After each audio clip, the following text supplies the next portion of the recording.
Assalamualaikum. Waalaikumsalam.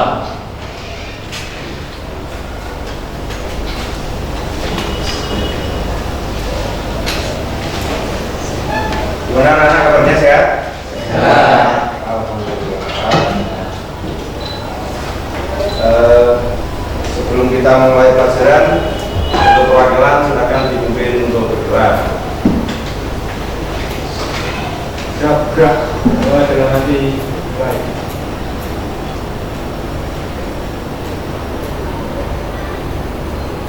Doa selesai. Lanjut menyanyikan lagu Indonesia Raya. Silakan.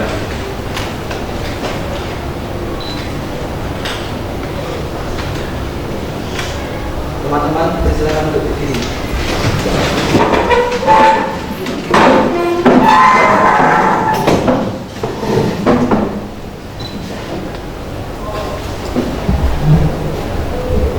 Rapikan bajunya ya. Belum rapi, celananya. Siap, silakan bukan. Oke, silakan. Menyanyikan lagu Indonesia Raya dengan 4 perempat mulai. 1, 2, 3, 4. Indonesia tanah airku, tanah tumpah darahku. Hiduplah Indonesia Raya. Bisa. Teman-teman, silakan dulu.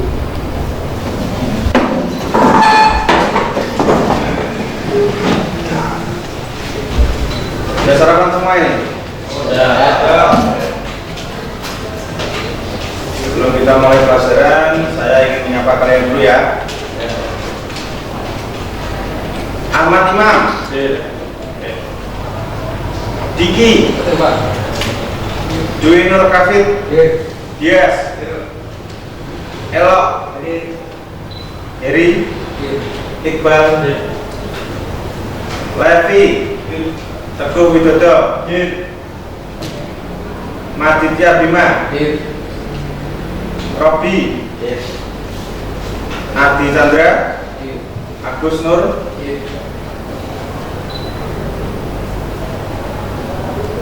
Rosidin, Sandi, Galang. Itu semua ya. Kita coba semangatnya dulu. Jargonnya kita seperti biasa. Saya coba. DPIB kurang kompak. Ulangi lagi. DPIB Bersama di Membangun Negeri. Oke, terima kasih. Tepuk tangan. Ya, kita langsung memasuki materi pelajaran di hari ini. Materi kita hari ini adalah menggambar arsitektur bangunan dengan. Tolong fokus di sini dulu ya, anak. Materi kita hari ini adalah menggambar arsitektur dengan. Dan pernah dengar dengan ya? Ya.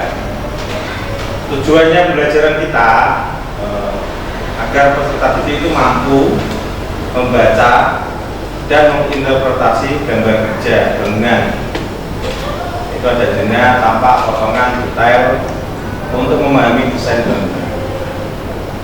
Jadi nanti dari denah ini berkaitan ke tampak, ke potongan dan detail-detail selanjutnya. Yang pertama, sebelum kita memasuki materi, saya ingin tanya dulu. Apakah fungsi dari denah? Ada yang tahu nggak? Saya Pak, Ya. gambar adalah gambar yang menunjukkan tata letak dan dimensi untuk suatu bangunan. Coba yang bagus sekali. Gambar denah merupakan suatu apa tadi mas? Yang menunjukkan tata letak Tata letak dan suatu dimensi bangunan. suatu. Oke, bisa diterima. Ada jawaban lain? Ya, silakan. Sebuah gambar yang menunjukkan suatu lokasi atau sebuah bangunan spesifik dengan skala yang lebih kecil. Oke. Tampak suatu bangunan dengan skala yang lebih kecil. Oke, bisa diterima. Pertanyaan kedua, apakah unsur-unsur yang ada di dalam denah? Saya Pak. Yang pertama skala, yang kedua simbol, yang ketiga letak, yang kabel, yang keempat garis, dan yang ketiga arah, serta yang keenam keterangan. Keterangan. Lengkap berarti ya. Lengkap sekali itu unsurnya. Selanjutnya saya jelaskan dulu ya. Belum perhatikan sebentar. Denah itu adalah peta yang berukuran kecil yang menunjukkan gambar detail lokasi suatu tempat. Definisi lain yaitu denah itu tapak atas dari bangunan yang terpotong secara horizontal yang minimal berjarak 1 meter dari ketinggian 0+00, yang dimana sebuah bangunan dari bagian atas bangunan dihilangkan dan juga sebagai penunjuk atau untuk memisahkan antar ruangan yang satu dengan yang lain. Maksudnya, ini saya contohkan ya. Soal ini kan ruang kelas. Ini dipotong 1 meter dari 0 ya. Soalnya kan nolnya lantai ya. Itu 1 meter ke atas. 1 meter ke atas itu nanti tapak. Ada apa saja di situ. Misalkan ini disekat lagi. Jadi kan ada terpotong tembok atau dinding. Kemudian ada furniture lain. Misalkan di sini ada meja duduk, ada meja komputer, ada papan tulis dan lain-lain. Dipotong secara horizontal, ya, menyamping ya. Bisa dipahami? Oke. Tidak usah mencatat dulu. Nanti di akhir pembelajaran saya akan berikan PowerPoint-nya itu. Kemudian fungsinya, denah itu berfungsi untuk memudahkan pengguna melacak lokasi. Jika peta itu memiliki area yang besar ya, denah itu hanya mencakup suatu daerah dan mencakup beberapa fungsi. Fungsinya maksudnya seperti ruangan-ruangan. Fungsi ruang dalam hal ini denah digunakan untuk menunjukkan posisi setiap ruangan dalam sebuah bangunan berdasarkan denah lantai. Dapat mudah mengetahui posisi ruangan di sebuah bangunan.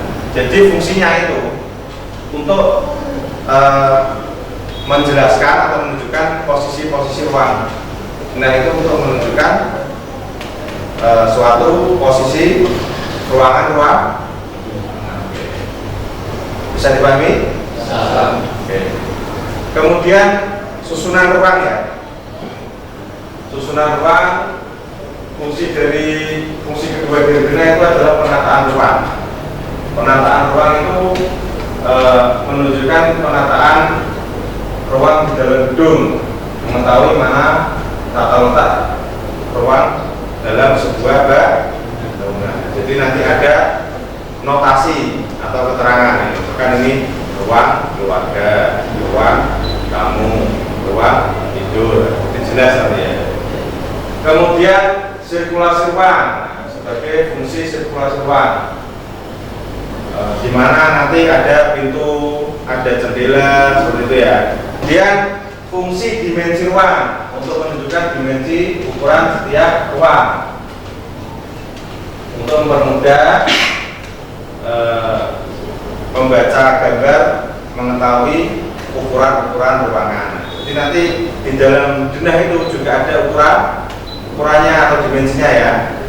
Jarak antar ruang itu berapa, seperti itu. Kemudian ada letak pintu dan bukaan yang saya jelaskan tadi. Jadi harus jelas pintunya di mana, bukanya ke arah mana, seperti itu ya. Kemudian ada isi ruang. Isi ruang itu tadi ada perabot-perabot itu tadi menunjukkan. Jadi nanti jelas posisi ruang tamu, kursi, mejanya di mana, seperti itu ya. Bisa dipahami? Lanjut, jenis-jenis denah. Denah itu dikelompokkan menjadi yang pertama, denah sederhana. Denah sederhana dibuat dalam bentuk yang praktis dan belum dipublikasikan secara resmi. Kemudian denah kompleks itu untuk mengetahui struktur kompleks. Contohnya denah kawasan kantor dengan kawasan perumahan seperti itu. Bisa dipahami? Oke. Kemudian lanjut ke unsur-unsur yang ada di dalam denah. Yang pertama itu ada judul, ya. Judul denah itu ada denah rencana pembangunan, kemudian misalkan denah fondasi, yaitu letak fondasinya itu ada di titik-titik mana, denah kolom, denah balok, seperti itu, ada judulnya macam-macam. Kemudian petunjuk mata angin ke arah utara. Jadi sebelum buat denah itu pastikan utaranya itu di mana. Misalkan kayak gedung ini ya, ini ada ke selatan, ya berarti pintunya itu ada di gambarnya, kalau digambar arah utara kan atas, kalau ini arah selatan berarti pintunya ada di bawah ya. Kalau arah utara kan sana, berarti posisi dinding itu yang A, pintu ini sebelah bawah. Kemudian lokasi atau tempat, ini di denah layout ya. Misalkan dan ini terhubung ini lokasi atau tempat yang mudah dikenali ya. Misalkan di SMK Negeri Dandir ini ya. Ini digambar dari pertigaan sana. Misalkan selatannya ada Pondok Al Rosyid, itu nanti digambar Pondok Al Rosyid ke arah mana? Ke arah barat. Kemudian tertuju lagi, misalkan ada musola, masih lurus lagi, terus baru dikasih keterangan di sini SMK. Jadi petunjuknya ke lokasi itu harus jelas. Kemudian ada nama jalan. Nama jalan, ini jalan apa? Ganti. Yang sana jalan Bojonegoro, arah kan? Nganjuk. Itu harus diberi keterangan ya. Kemudian memiliki nama tempat, nama di setiap tempat yang terdapat di gambar desain. Nah, ini ruang guru, ruang kelas, lab, seperti itu ya. Harus dimunculkan di unsur-unsur denah. Kemudian saya jelaskan langkah-langkah atau cara membaca denah. Baca denah itu dari judul dulu ya. Letaknya biasanya di bagian atas. Misalkan ini denah rencana lantai, itu dibaca dulu. Terus keterangan-keterangan atau legend yang menjelaskan simbol yang ada. Misalkan denah kolom K1, K2, K3, itu berarti bentuknya beda. Nanti di bawah dikasih keterangan. K1 kolom ukuran misalkan 20 K2 dijelaskan misalkan ukuran 15 K3 ukurannya misalkan 11 nah, itu harus diberi keterangan. Paham? Baca juga hubungan antara bagian denah, baik berupa jalan atau berupa bangunan-bangunan lain. Dibaca misalkan di SMK ini dijelaskan dari sana itu ada tadi saya sebutkan tadi Pondok Al Rosyid. Jadi letaknya SMK Dandir itu orang luar yang belum tahu SMK Dandir bisa tahu itu ya. Untuk gambar teknik pekerjaan lapangan, bagian terpotong perlu dilengkapi dengan notasi tahu tadi kata keterangan. Untuk ketebalan juga berbeda. Terus diberi furniture yang tingginya kurang dari 1 meter. Jadi di bawah 1 meter tadi ya. Itu diberi furniture. Digambar dengan garis yang lebih tipis. Nah, ini contoh denah ini.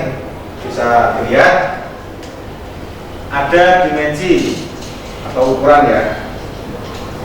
Kemudian ada notasi ya, ini notasi halaman belakang. Kemudian ada elevasinya min 0,20, berarti turun 20 cm dari 0 bangunan ya. per ruangan juga diberi dimensi, kemudian dimensi total juga diberi. Kemudian ada arsiran. Arsiran itu sudah dipelajari di kelas 10 ya. Masing-masing itu ada artinya sendiri-sendiri. Untuk rumput seperti ini, untuk dinding seperti ini, untuk halaman yang misalkan berpasir ya, itu beda-beda. Coba nanti direview lagi ya, masa baru 1 tahun sudah lupa. Kemudian ada perabot, nanti jelas.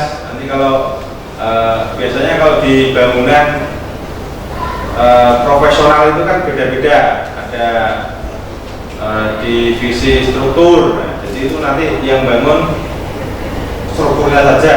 Kemudian ada divisi arsitektur. Nah, itu nanti ada buat kusen, ada finishing yang lain. Kemudian ada lagi divisi interior. Nah, itu nanti biar bisa baca kursinya di mana, mejanya di mana, kamar mandi tata letaknya, kloset di mana, dan lain sebagainya. Kemudian ada lagi potongan. Potongan ini untuk melihat bentuk ruangan dalam secara vertikal atau memotong dari bawah ke atas. Nah, itu nanti kita pelajari bab selanjutnya. Sampai sini ada pertanyaan? Paham ya? Oke. Kalau sudah paham, kita sekarang buat kelompok untuk mengikat waktu. Dari 4 deret ini langsung dijadikan 4 kelompok saja, 1 deret 1 kelompok. Tugasnya yaitu membuat gambar dina rumah tinggal sederhana. Ukurannya 8 kali 15 dengan 20% RTH. Tahu RTH? Tahu. Apa itu? Ruang terbuka hijau.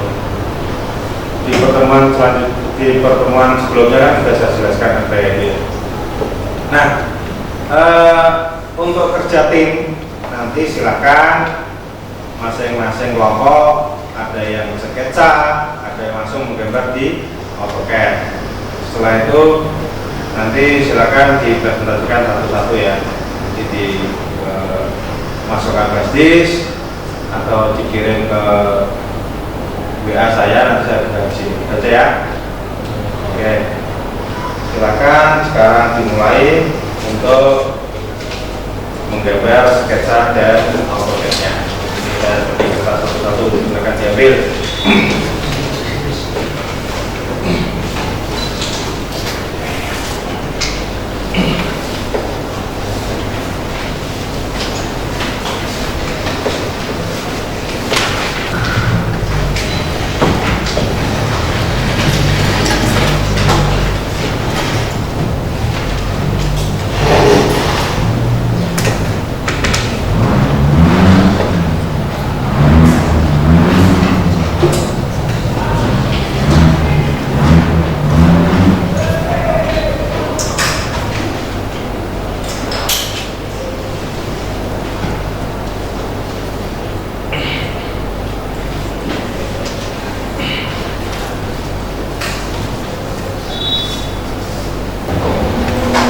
Ya, silakan dimasukkan.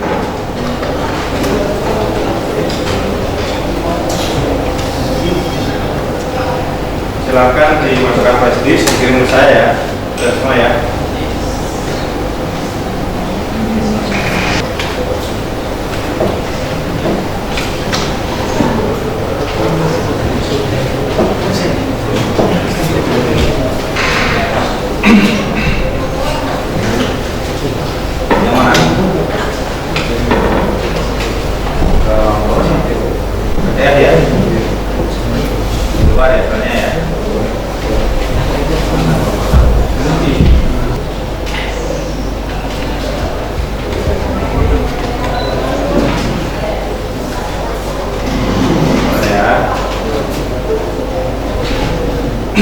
Ya, silakan dimulai.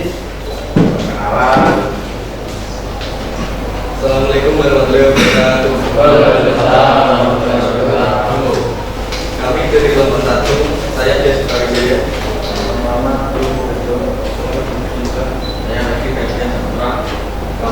mempresentasikan rencana dengan rumah 15 kali 8 dengan RTH 20%.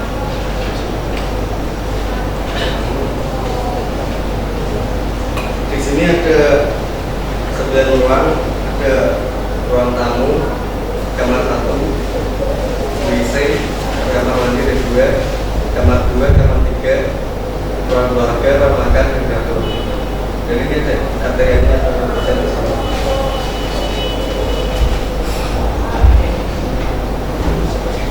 Ruang totalnya berapa itu? Ruang keseluruhannya 15 kali 8, Berapa itu? 120 hektar persegi, dan luas lahan yang dibangun ada 12 kali 8, 96 hektar persegi, dan luas area 20%. Gimana, ada yang tanya?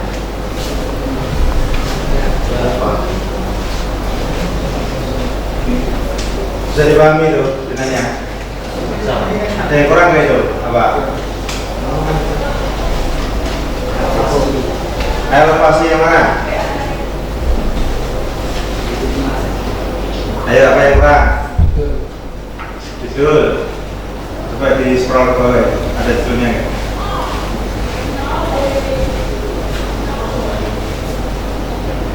Oh iya, judulnya nggak ada ya? Ada lagi apa yang kurang? Apa? Jumlah lembarnya. Oh, di etiket. Oke. Ada lagi? Dari unsur-unsur dinanya ada yang kurang? Apa? Gak tahu? Perabot, ya kan? Nah, perabotnya nggak ada. Untuk arsiran sejelas, RTK mungkin itu arsiran rumput, ya. Terus arsiran dinding juga ada. Cuma itu skalanya terlalu rapat ya. Nah, nanti bisa disesuaikan dengan skala berapa. Nah, itu nanti ukuran apa namanya? Ukuran arsirannya itu bisa disesuaikan. Jadi sebelum dicetak itu harus disesuaikan dulu. Paham ya? Ada pertanyaan lagi dari teman-teman yang lain? Cukup ya dari kelompok 1. Silakan untuk. Ya, dari kami. Assalamualaikum warahmatullahi wabarakatuh. Waalaikumsalam warahmatullahi wabarakatuh. Lanjut kelompok selanjutnya.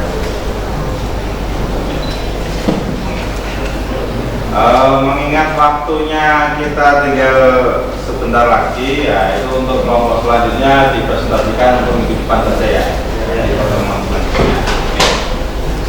Sekarang silahkan disimpan filenya, kemudian di shutdown komputernya. Sudah ya? Alhamdulillah pertemuan hari ini kita sudah belajar tentang menggambar arsitektur yang berfokus pada denah ya, dengan tujuan itu tadi untuk kalian agar mampu untuk membaca dan menginterpretasikan gambar kerja yang berfokus pada denah dengan unsur-unsur yang ada di dalam denah itu tadi.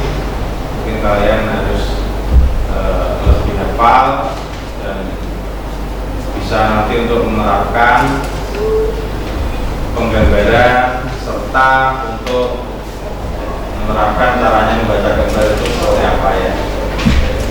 Sekarang mungkin sudah paham ya? Oke. Untuk refleksinya hari ini agar kalian itu lebih kompak lagi ya dalam bekerja tim. Kemudian jangan lupa untuk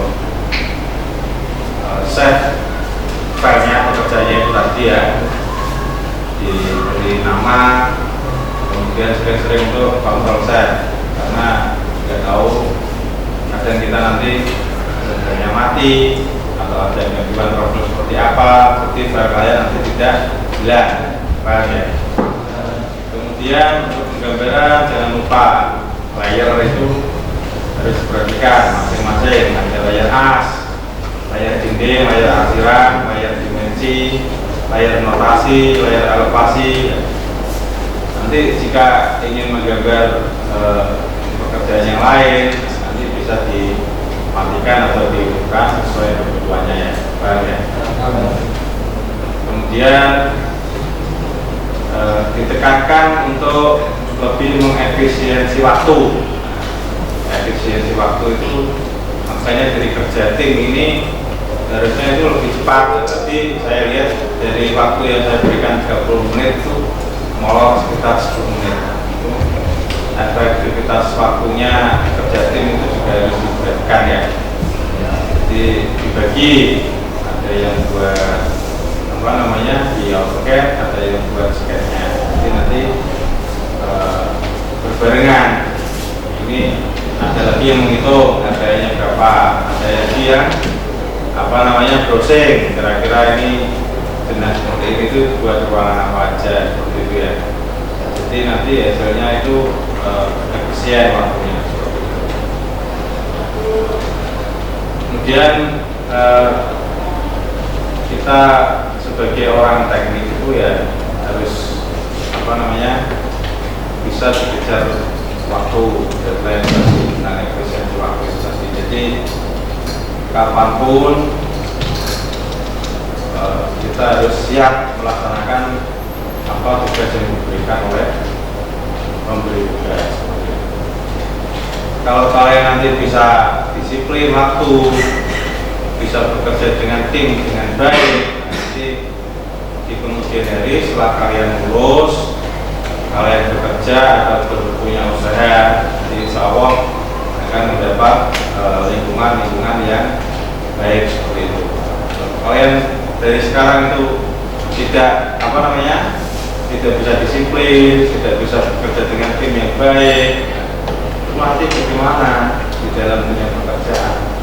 Siapa yang akan berteman dengan kalian? Kemudian catatan dari saya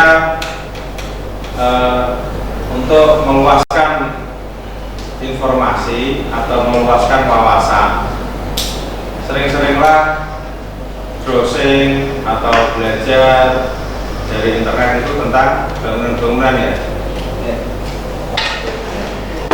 Sore update tentang bangunan-bangunan karena saya lihat jurusan DPIP ya. Apa tadi? Saya punya DPIP, saya ulangi lagi. DPIP?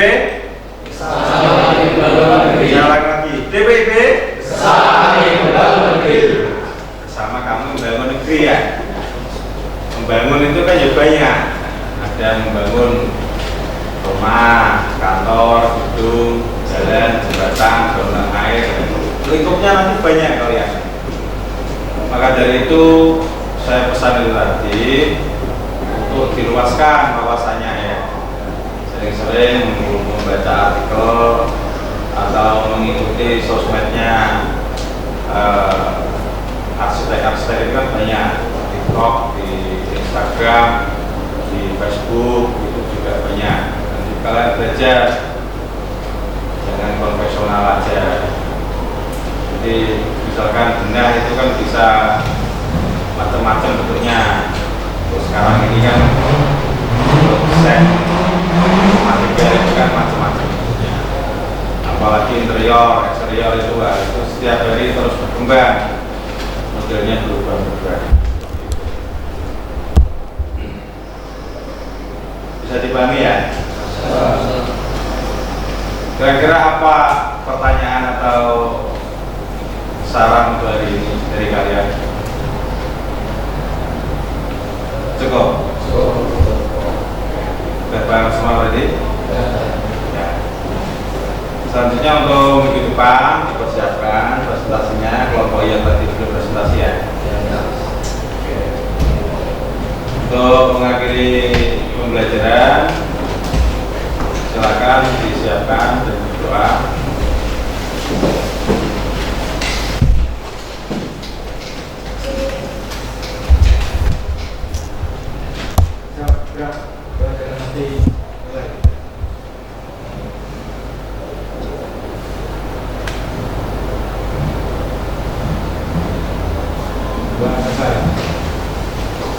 Sekian dari saya, sampai ketemu di pertemuan selanjutnya.